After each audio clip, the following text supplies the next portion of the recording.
Y otra vez, y otro miércoles más, otra noche más, y otra vez aquí en el Riojano, en este templo de la gastronomía y en este templo de la cultura. Y es de ayer, es de hoy y esperemos que de siempre, porque hoy, además hoy, precisamente esta noche, vamos a cenar con un hombre que conoce profundamente el riojano, es José Ramón Saiz Viadero, escritor. José Ramón, bienvenido. Igualmente. José Ramón Saiz Viadero, no sé si usted tiene buen aspecto, usted. A pesar de todos los crímenes que hay por ahí. Sí, luego hablaremos de los crímenes y tiene un parecido al anterior jefe del Estado. Se lo dice siempre la broma, tiene un cierto parecido, sí, al viejo general. ¿Usted cena mucho, cena poco? Soy de poca cena, pero hago extraordinarios. Bueno, pues tomar un poquito de queso, a lo mejor le apetece, y luego, no sé, algún pescadito, alguna cosa. José Ramón Saiz Viadero, en la historia de Santander, en la calle del Río La Pila, ¿qué ha significado? Que usted lo ha vivido profundamente a flor de piel, que decía aquel. ¿Qué ha significado el Río? Hombre, ha tenido varias etapas. Una de ellas es una etapa muy popular, cuando aquí vivían también los pescadores, que eran avisados pues de madrugada por el diputado, que le llamaban, que es el que decía la hora, porque antes la gente no tenía reloj, evidentemente, y tenía que venir alguien a despertarles para ir a la mar. Luego ha habido una etapa muy florida, que coincide con los años 50, 60, que es el boom cultural y al mismo tiempo lúdico de esta zona, protagonizado primero por el riojano y luego como continuación por Drink Club, o sea, los hermanos Calderón. Y finalmente el tema de la contracultura también se hizo con esta zona, ¿no? Y entonces recuerdo que frecuentábamos un bar que se llamaba Bar Pepe, donde toda la contracultura iba allí. Y cuando leyó Pepe que se le llamaba el bar de la contracultura, se enfadó mucho porque decía que él estaba a favor de la cultura. Le tuvimos que explicar que era otra forma de cultura. Que decía usted, mire, aquí tenemos un cuadro precisamente del inolvidable de mi querido Ramón Calderón. Sí, han desaparecido ya.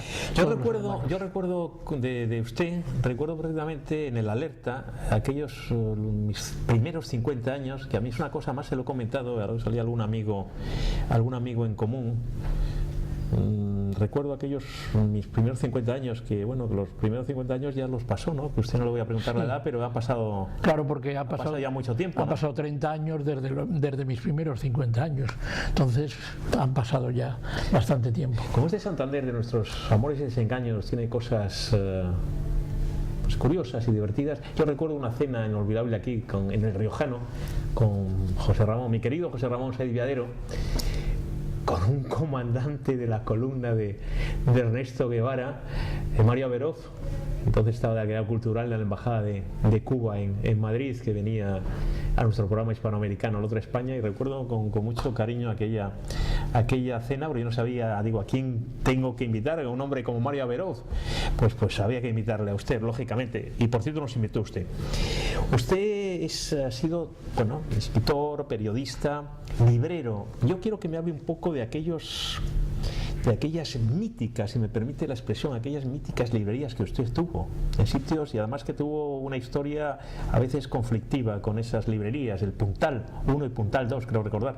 Sí. Yo era comprador suyo, por cierto. Muy bien.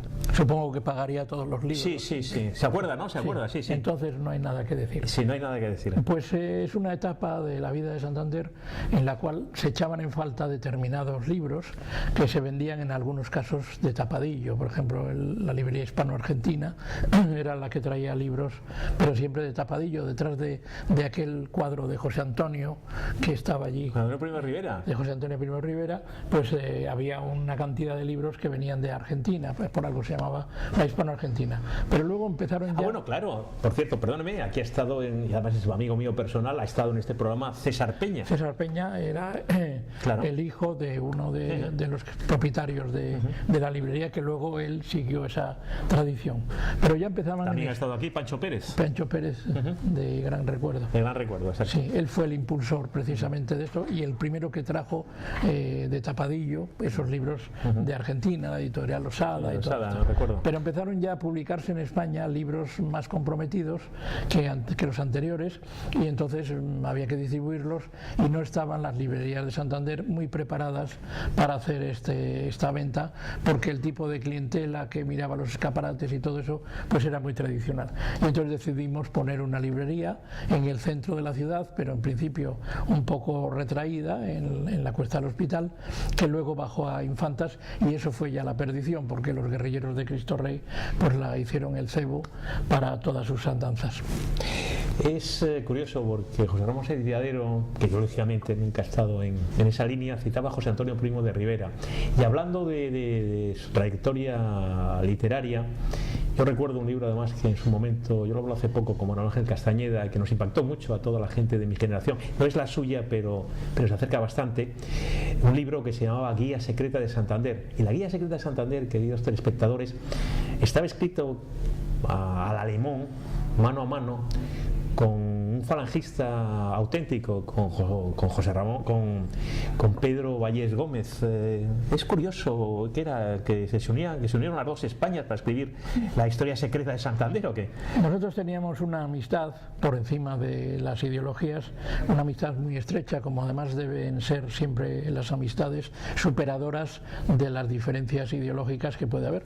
Por otro lado, en aquel tiempo él era, aunque era falangista, él era antifranquista, como un sector de la llamada falange auténtica. Por lo tanto, teníamos algunos nexos en común más allá de la propia amistad. Y un día decidimos escribir este libro, que era una colección que empezaba entonces en España y que era de un éxito enorme, de la editorial Guadiana, una de las secciones de la editorial Guadiana, Alborac, y nos pusimos manos a la obra, y además metimos también un capítulo dedicado al río La Pila, con aquel personaje que era Cadelo, Ramón Cadelo, con el cadelismo ilustrado y los cadelonios, que eran unos álbumes que él hacía y que iba vendiendo por la calle.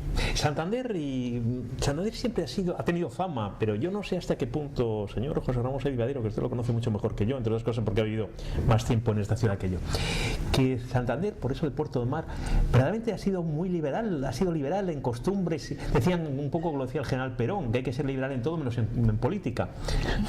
Eso decía el general. No el general Franco, digo el general Juan Domingo Perón. Bueno, Santander sí tiene una tradición liberal enorme, porque fue la burguesía la que hizo esta ciudad, la que transformó la villa antigua de pescadores en una ciudad comercial, mercantil, con un tráfico intenso con América, y en esos negocios se respiraba fundamentalmente el liberalismo.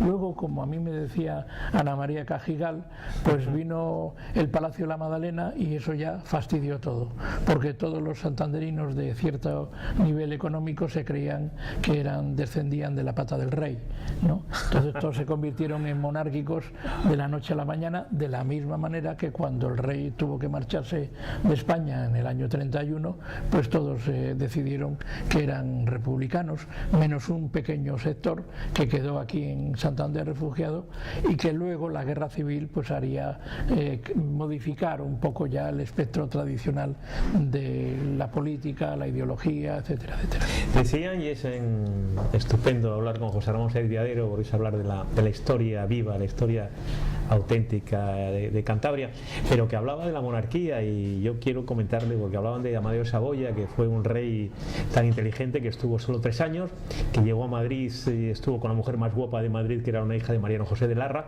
Su esposa auténtica pues fue una gran señora, y además muy dada, populista, pero además con una gran labor social. Pues a lo mejor es cierto que fue el mejor rey que ha habido, porque se dio cuenta enseguida de la situación, inauguró inauguró las playas de Ola, se bañó en la Magdalena y salió corriendo hasta hoy, ¿no? Él se dio cuenta que aquí no había nada que hacer. Le matan a Pring, además. Sí, que no había nada que hacer con la gente que había, porque entre los nostálgicos de la etapa anterior, los nostálgicos de una etapa que no hubo, quiero decir del carlismo más tradicional, los republicanos que estaban ahí ya llamando a la puerta, y luego que no tenía una corte porque no había sido capaz de hacer la corte. Precisamente uno de los primeros cortesanos que crea él fue un antepasado tuyo, que era Juan Pombo, don Juan Pombo, sí, don Juan hermano Pombo, de mi abuelo, Conejo, para más datos, ¿eh? Sí, así que mi tatarabuelo, sí, tu tatarabuelo, sí, él es el que tiene que ir formando la corte y se da cuenta que le hacen el vacío, y luego también pues que era muy proclive a costumbres liberales, porque aquí le perseguía una dama también que tenía unas cartas de él y amenazaba con darlas a conocer si no continuaban pasándole una pensión, cosa que hubo que hacer, ¿no? O sea, tenía todas esas características de los reyes.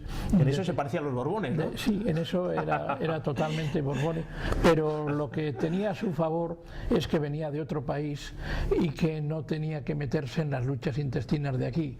Lo que pasa es que al final todos se unieron y entre todos la mataron y ella sola se murió, se tuvo que marchar y se marchó muy feliz, como había venido, porque se dio cuenta de que salía vivo de un experimento que podía haberle costado la vida. Señor Said Viadero, a mí lo que, y hablando, porque a mí ya digo que fue un libro que nos marcó muchísimo, pues la guía secreta de Santander, pero a mí desde este punto me sorprendía porque era una época complicada. Y usted, Pedro Bayer, y usted ya hablan de política claramente, y ahora cuando habla de falange, pues habla de la falange de izquierda, de la falange de derecha. Ahí me acuerdo perfectamente un dibujo que habla, no un dibujo, es una especie de líneas que señala a los carlistas de derecha, a los carlistas de izquierda, no sé qué, el movimiento, el Partido Comunista, etcétera y tal.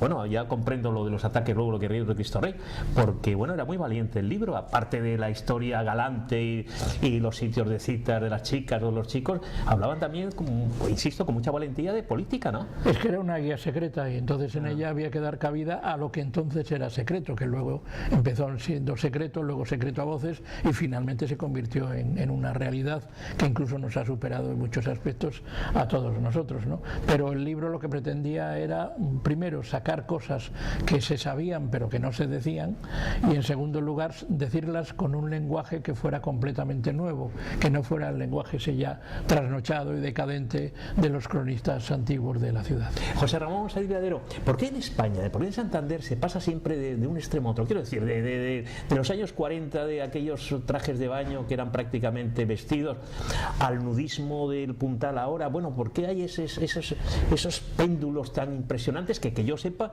en ningún país europeo ha sido tan marcado, ¿no? Sí, porque aquí, como ha habido tanto tiempo atascada la evolución de las modas, lógicamente luego ha venido todo de sopetón.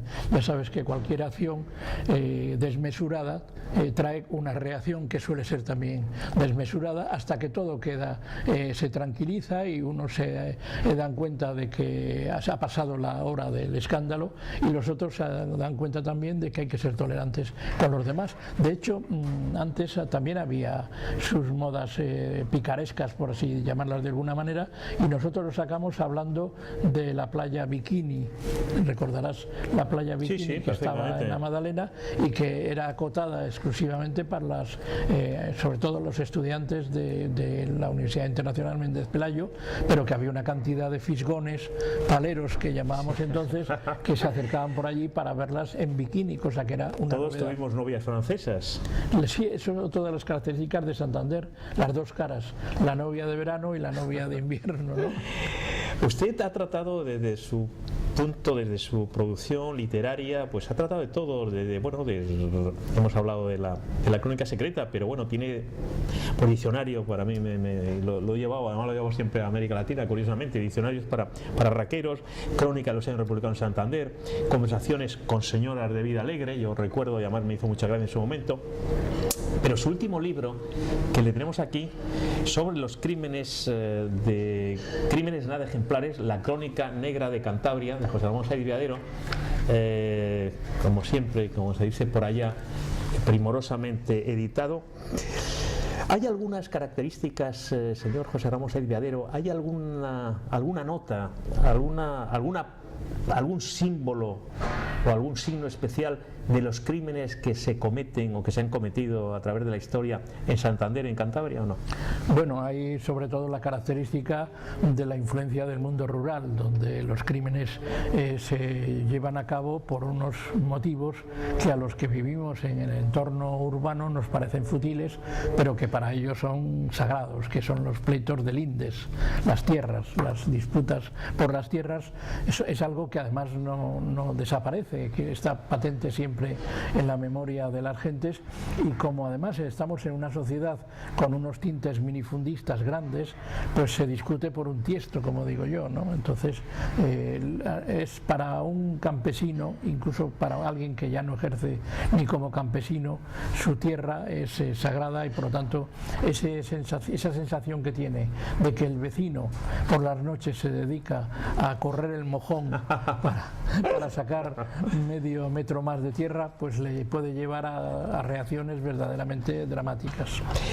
José Ramón Saez Viadero es impresionante, es una crónica negra, terrible y espantosa, y que se mezcla con el amor, con el odio, con la picaresca, con la política. Pero hay un crimen que a usted especial, todos los ha podido investigar, quiero decir, están todos perfectamente aclarados, perfectamente identificados los asesinos, en fin.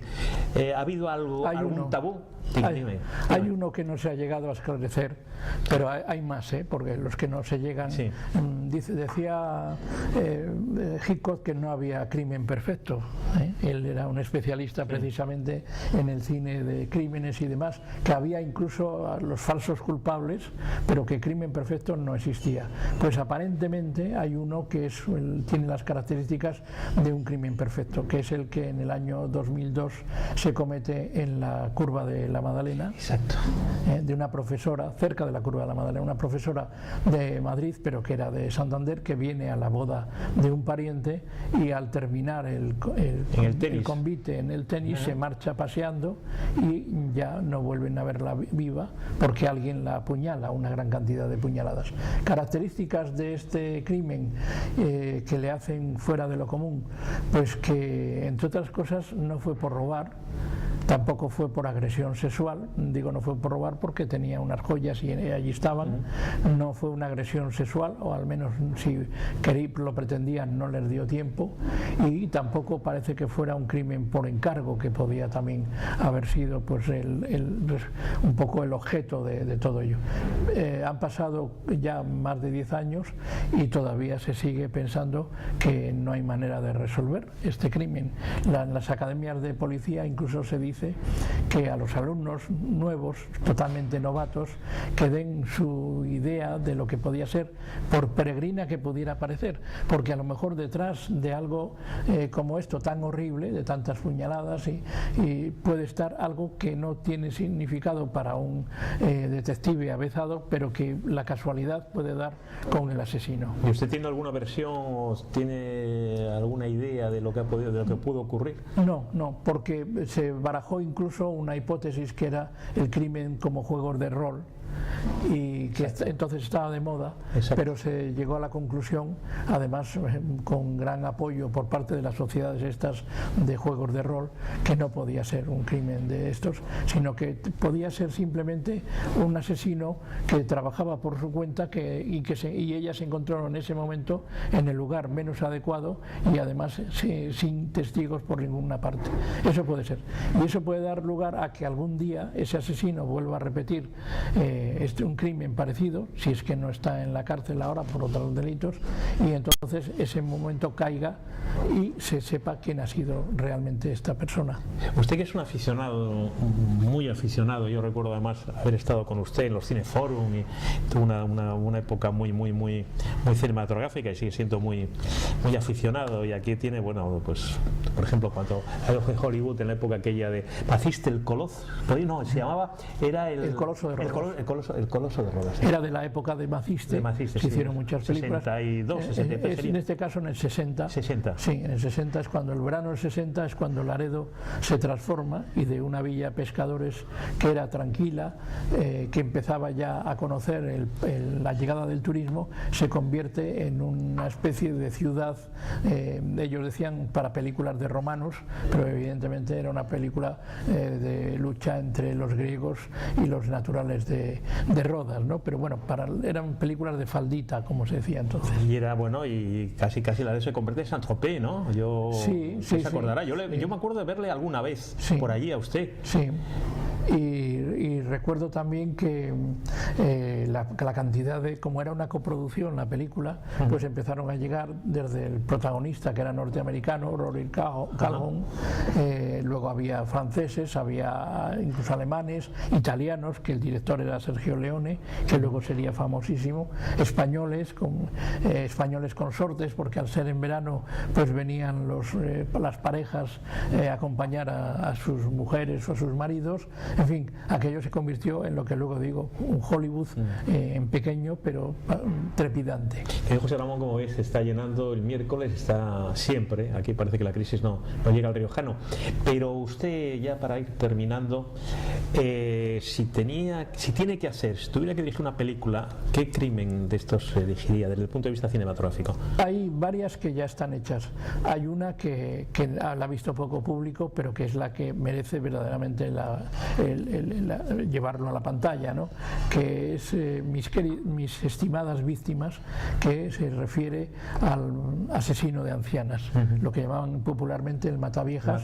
Sí, es el asesino en serie mayor que hay en la historia de España, y se puede comparar en algunos casos con los famosos Landru y el doctor Petiot, los franceses. Que luego le matan además a él, ¿no? Efectivamente, que además tiene un final terrible, porque si la justicia no acaba con él, porque la justicia tiene también pues un término en los años, por muchos que se le echen, ahora se está viendo con la abolición de la doctrina Parrot, pues se ve que alguien quiso hacer justicia, y en el patio de la prisión, muy poco antes de que saliera en libertad, le mataron varios reclusos. Esa es una película que ya se ha hecho, la ha hecho Pedro Costa, está poco vista porque se hizo para, pues un gran para televisión. Pedro Costa, además de este tema película además, negra. Pero quizá la película más terrible, hay el thriller, película casi spaghetti western, sería el crimen de Liermo, donde es otro asesino en serie, pero no premeditado, sino que va matando a todos aquellos que se van encontrando por el camino.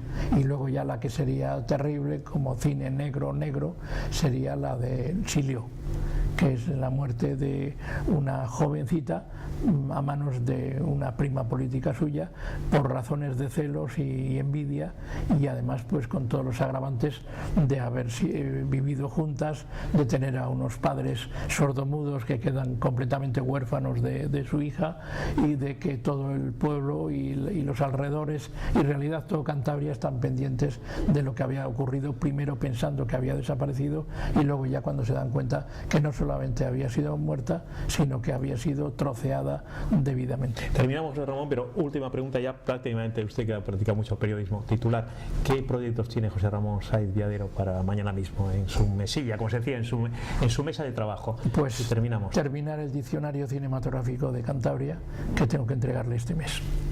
Pues muchísimas gracias. Le iba a decir casi además que nos une, entre otras muchas cosas, de verdad, nos une el amor a los boleros, casi con un bolero de esos que le gusta a usted y a mí, con Tuero y todos esos grandes compositores desconocidos, pero muy de Cantabria. Tengo conocido a mucha gente de acá, pero no para usted y para mí, o para Manuel Encabo, que es otro querido amigo que ha estado también cenando con nosotros hace tiempo, y lo volveremos a traer. José Ramón Saiz Viadero, como siempre, de verdad, un placer tenerle, y muchísimas gracias por todo. A vosotros por vuestra invitación.